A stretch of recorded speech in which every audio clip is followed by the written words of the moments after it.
Hello বন্ধুরা, আজকে দেখো আমি এই শিখন চ্যাপ্টার ওপরই কিন্তু আরও একটা ভিডিও নিয়ে তোমাদের সামনে উপস্থিত হলাম। তো এটাও একটা খুব ইন্টারেস্টিং পার্ট শিখন চ্যাপ্টার মধ্যে, যেটা হচ্ছে শিখনের স্তর। এই শিখনের স্তরটা অনেকেরই কনফিউশন হয়, বা ডেফিনেশনটা এর এক্সাম্পলগুলোর মধ্যে অনেকেরই সমস্যা থাকে। তো সেই সমস্যার সুবিধার্থেই আমি কিন্তু আজকে এই ভিডিওটা নিয়ে এসেছি।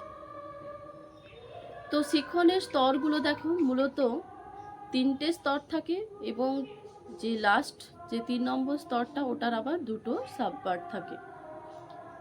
তো এই স্তরগুলোর মধ্যে রয়েছে, দেখো, প্রথমটা হচ্ছে অভিজ্ঞতা অর্জন, এবং দ্বিতীয়টা হচ্ছে সংরক্ষণ, এবং তৃতীয় নম্বর রয়েছে পুনরুত্থাপন। এবং এই পুনরুত্থাপনের কিন্তু দুটো পার্ট রয়েছে, একটা হচ্ছে পুনরুদ্রেক এবং প্রত্যাভিজ্ঞা।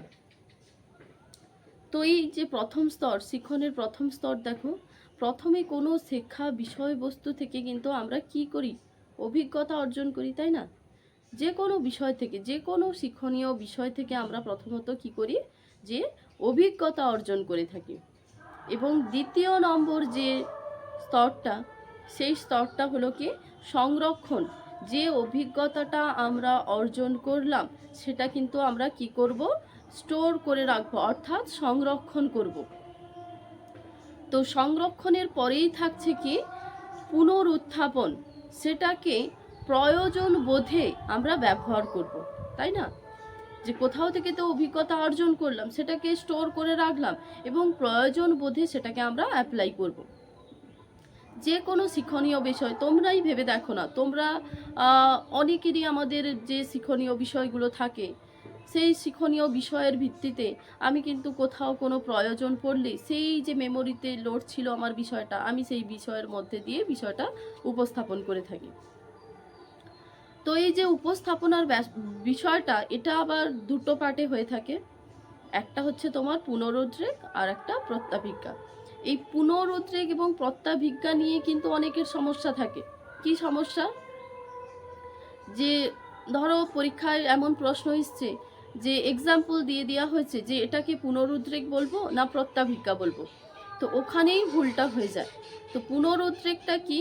পুনরুদ্রেক কোনো বিষয়কে ভেবে মনের স্তরের পর্যায়ে এনে সেটাকে উত্তর দেওয়া, সেটাকে আমরা কি বলছি? পুনরুদ্রেক বলছি। আর প্রত্যাভিজ্ঞা কথার অর্থ কিন্তু চিনে নেওয়া। তো এই চিনে নেওয়া কথাটাই যখন বলে দিচ্ছি, তখনই ধারণা ক্লিয়ার হয়ে যাবে। যেরকম ধরো প্রশ্ন এসেছে যে তোমার বন্ধুর নাম কি? অপশান 4টে দেওয়া আছে, রাম, শ্যাম, রহিম, রাহুল। তখন কিন্তু সেই 4টা অপশানের মধ্যে থেকে তুমি চিনে নিচ্ছ যে আমার বন্ধুর নাম রাহুল। ঠিক আছে? এরকম প্রশ্ন থাকলো, এটা কার আন্ডারে? এটা কিসের উদাহরণ? এটা প্রত্যাভিজ্ঞার উদাহরণ। তো আরও একটা প্রশ্ন দিয়ে দিল যে ভারতের স্বাধীনতা দিবস কবে পালন করা হয়? সেখানে কিন্তু কোনো অপশন নেই, সেখানে কিন্তু তোমাকে ভেবে উত্তরটা দিতে হচ্ছে। তাহলে এই যে প্রশ্নের উত্তরটা করছো, এটা কিসের আন্ডারে আসছে? এটা কিন্তু প্রত্যাভিজ্ঞার আন্ডারে আসছে। বোঝা গেছে? পুনরুদ্রেক প্রত্যাভিজ্ঞার কনফিউশন।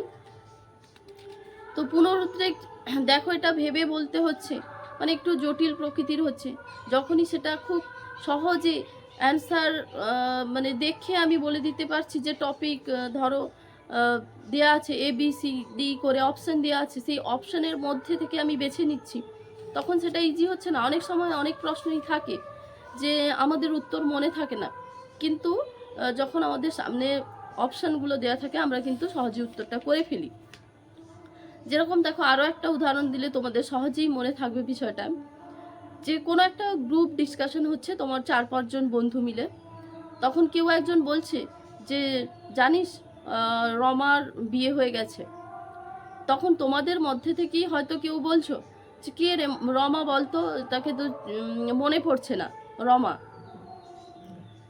তখন এই যে রমাকে মনে পড়ছে না, তোমাকে মনে করতে হচ্ছে। যদি তুমি মনে করে বলতে পারো আচ্ছা হ্যাঁ সেই মেয়েটি, তখন সেটা কিন্তু হয়ে যাবে পুনরুদ্রেক।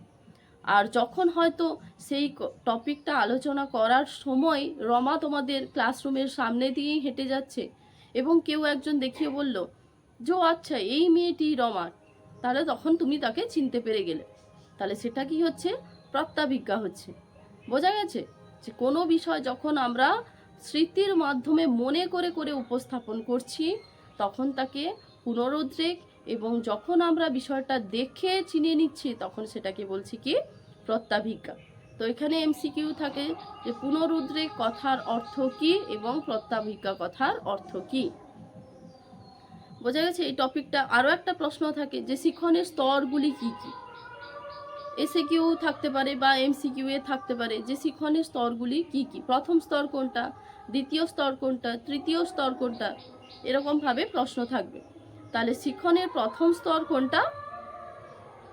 শিক্ষণের প্রথম স্তর তোমার হচ্ছে অভিজ্ঞতা অর্জন, শিক্ষণ বা অভিজ্ঞতা অর্জন। দ্বিতীয় স্তরে রয়েছে কি? সংরক্ষণ। তারপর রয়েছে পুনরুত্থাপন, পুনরুত্থাপন কিন্তু তৃতীয়। বোঝা গেছে? তো আজকের এটুকুই থাক এই টপিকটার ওপরে। আশা করি তোমাদের কনফিউশন ক্লিয়ার হয়েছে, এবং আমার ভিডিওটা ভালো লাগলে ক্লাসটাকে লাইক করো এবং আমার চ্যানেল সাবস্ক্রাইব